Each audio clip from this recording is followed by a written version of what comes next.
Sənə elə hey sual verirlər, nə tez qocaldın belə şair. Məndə gücardandı vəfasız, cavab verim hamıya bir-bir. Məndə gücardandı vəfasız, cavab verim hamıya bir-bir. Mən susuram ağaran saçlar, hər biri səndən danışırlar.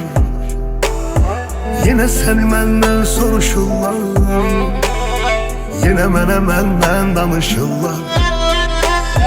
Yenə səni məndən soruşurlar, yenə mənə məndən danışırlar. Mən indi bildim ki nəhayət, sən nə qədər qəddar adamsan. Bağışlanılmazdı xəyanət, sən də xəyanətkar adamsan.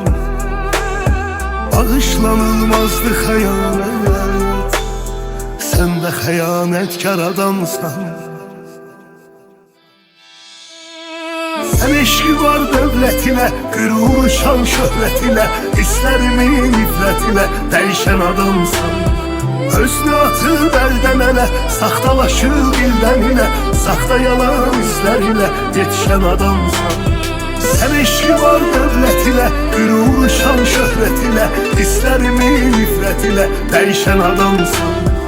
Özünü atıb əldən ələ, saxtalaşıb ildən ilə, saxta yalan izlərinə yetişən adamsan.